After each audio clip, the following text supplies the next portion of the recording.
ഉൾവാനിപ്പെത്തും മടി പിടിച്ചൊരുറക്കം. ഡൊണേഷനും ഫീസും കൊടുത്ത് മുടിഞ്ഞു.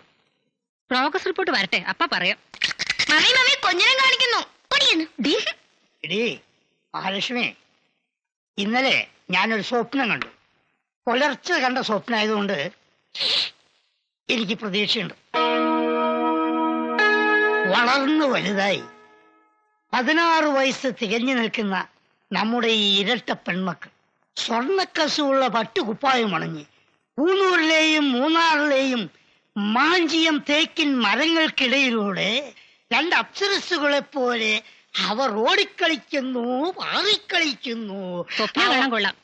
ഇതില്ലേ നിങ്ങൾ ഇതപ്പ ചെയ്യാം. മമ്മി വാൻ വന്നു. ഞാൻ പോവാ, എന്റെ ഒപ്പം വേണ്ട. Hi hi Kukku. ദേവിക്കു, വഴക്കുണ്ടാക്കരുത്, ഒന്നിച്ചു പോയാ മതി. സൂക്ഷിച്ചു പോണേ. കുക്കു കറപ്പിക്കാൻ നോക്കും മനുഷ്യ. ഇനി ഒരുങ്ങിട്ട് എപ്പോഴാ? എന്നും ലൈറ്റായി ഞാൻ സ്കൂളിൽ എത്താറുള്ളൂ.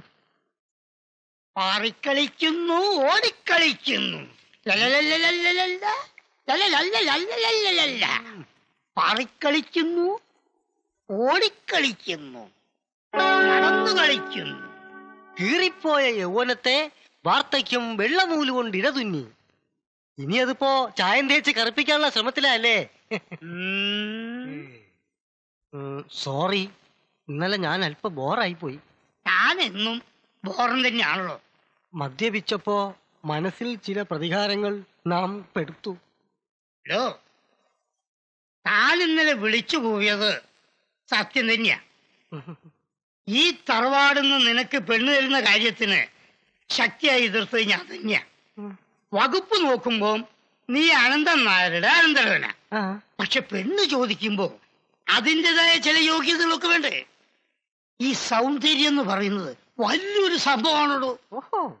ഈ കണ്ണും മൂക്കും പല്ലുള്ളത് കൊണ്ട് മാത്രം ഒരു മുഖമില്ല, മനസ്സിലായോ? ഈ ചന്ദ്രോത്ത് തറവാട്ടുകാര് ഈ രാമുണ്ണി മാഷ വില എട്ടിയെടുത്തിരിക്കുന്നത് അറിയോ? അതുകൊണ്ട് തന്നെ അതിൻ്റെതായ ചില അഹംഭാവങ്ങളൊക്കെ എനിക്കുണ്ട്. ആയ കാലത്ത് എന്റെ മുഖ സൗന്ദര്യം നീ കണ്ടിരുന്നോ? കണ്ണാടിയിൽ നോക്കിയാൽ എനിക്ക് തന്നെ കൊതി തോന്നും. ചെറുതിലെ ഞാൻ ചിരിക്കുമ്പോ ഈ 2 കവിളിലും ഓരോ നുണക്കുഴി വീതം വിടലുമായിരുന്നു. ഇപ്പൊ ചിരിക്കാതെ തന്നെ വിരിയുമല്ലോ. എടോ, ഇങ്ങോട്ട് നോക്കുക. പഴയതല്ല ഇനി അങ്ങോട്ട് മറക്കുക. ഗുരുത്വദോഷം കൊണ്ട് നീ ആശിച്ച പെണ്ണിനെ തന്നെ നിനക്ക് ഭാര്യയായി കിട്ടുകയും ചെയ്തു. ഇപ്പൊ ഒരേ വണ്ടിയില് 2 പാസഞ്ചേഴ്സാണ് നമ്മള്. ഇപ്പൊ ഇവിടുത്തെ പൊതുശത്രു പരേതനായ അനന്തൻ നായരല്ല, പിന്നെ ചന്ദ്രോത്ത് അനന്തൻ നായരുടെ സീമന്തപുത്രൻ കുഞ്ഞനന്തൻ. അതേടോ, ഇന്നലെ വീണ്ടും ആ പരട്ടത്തള്ള പറഞ്ഞു കുഞ്ഞനന്തന് ജോലി കിട്ടിയാലേ പാർട്ടിഷൻ നടക്കൂ. എങ്കിൽ ഈ ജന്മത്തിൽ അങ്ങനെ ഒരു സംഭവം നടക്കില്ല. അതുകൊണ്ട് നമ്മൾ തമ്മിലൊരു യൂണിറ്റ് ഉണ്ടാവണം.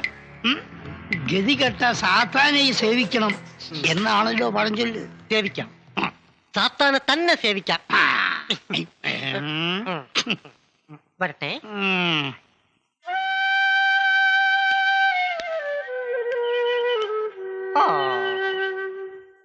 വിരഹിതന്റെ ഈ ഇരിപ്പ് കാണുമ്പോ സങ്കടം തോന്നുന്നു. കാത്തു സൂക്ഷിച്ചൊരു കസ്തൂരി മാമ്പഴം കാക്ക കൊത്തി പോയി. മാങ്ങേണ്ടിയല്ലാതെ ഒരു കഷണം പോലും ഞാൻ ഒന്നും കിട്ടത്തില്ല. രൂപവും ഭാവവും നോക്കി ഈ ഇരിപ്പിന്റെ ഒരു അവസ്ഥ ഞാൻ പറയട്ടെ. തൊണ്ടയിൽ വലിയൊരു മുള്ള് വിലങ്ങനെ കുടുങ്ങി, പല്ലിളിച്ച് വാവൊളിച്ച് നിസ്സഹായ ഭാവത്ത് നിൽക്കുന്ന ഒരു പീറ പട്ടിയെ പോലുണ്ട്. എന്നേക്കൊക്കെ ഒരു കാര്യം ചെയ്. ഈ നീണ്ട കഴുത്ത് ഈ തൊണ്ടക്കകത്തേക്കിട്ട് ആ തടഞ്ഞു നിൽക്കുന്ന മുള്ളൊന്ന് എടുത്തു തരോ. മനുഷ്യനൊക്കെ പ്രാന്ത് പിടിച്ചിരിക്കുന്ന സമയത്ത് ഒരു പരിഹാസം. ചാവാൻ മെനക്കെട്ട് നടക്കുന്നവനാ. ഈ കൊക്കിനെ കൊന്ന് ജയിലിൽ പോണ്ട ഗതികേട് ഉണ്ടാക്കല്ലേ. അളിയനൊന്നും ഞാൻ നോക്കുന്നില്ല. പോ പോ പോ പോ. അയ്യോ, ഇപ്പോഴങ്ങോട്ട് പറഞ്ഞതേ ഉള്ളൂ. പോട്ടെ കൂട്ടുകാരെ. സത്യത്തിൽ വിഷം കഴിക്കേണ്ട ഒരു ആവശ്യം ഉണ്ടായിരുന്നില്ല. ഇതിനൊക്കെ പിടിച്ച് കടിച്ചാൽ തന്നെ മരിക്കാൻ ആവശ്യത്തിനുള്ള വിഷം നിനക്ക് കിട്ടായിരുന്നു. ഇത് നീർക്കോലി, മറ്റത് ഞാഞ്ഞൂല്. പക്ഷെ രണ്ടിനും വിഷമുണ്ട്. പിന്നെ വൈകിട്ട് അവൾ അമ്പലത്തിൽ വരും.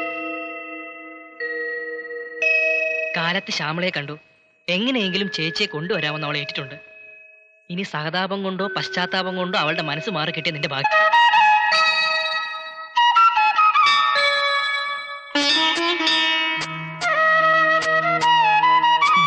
നിന്റെ ചേച്ചിയുടെ മനസ്സ് മാറൂ.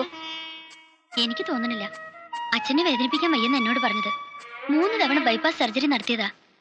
എന്തെങ്കിലും നിസ്സാര കാര്യം മതി ഇനി അച്ഛന്. 3 തവണ ഹൃദയം തുന്നിക്കെട്ടി.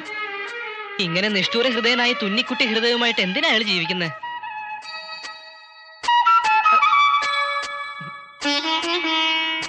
എന്താ അച്ഛനെ പറഞ്ഞ ഇഷ്ടായില്ലേ? എടി എന്റെ കൂട്ടുകാരന് പാരയായ നിന്റെ അച്ഛൻ കോന്തുണ്ടുന്നാര് നാളെ എനിക്കും പറയാവില്ലേ? അച്ഛനെ ധിക്കരിക്കാൻ ചേച്ചിക്ക് ധൈര്യം ഇല്ലാത്തോണ്ടല്ലേ? അപ്പൊ നിനക്ക് ധൈര്യമുണ്ടോ? ധൈര്യം ഉള്ളതുകൊണ്ടല്ലേ ഇയാള് പറഞ്ഞപ്പോ തന്നെ ചേച്ചിയും കൂട്ടി ഞാൻ അമ്പലത്തിൽ വന്നത്. ഓ അപ്പോഴേക്കും ദേഷ്യായോ? അതെ, ഒന്ന് നുള്ളട്ടെ.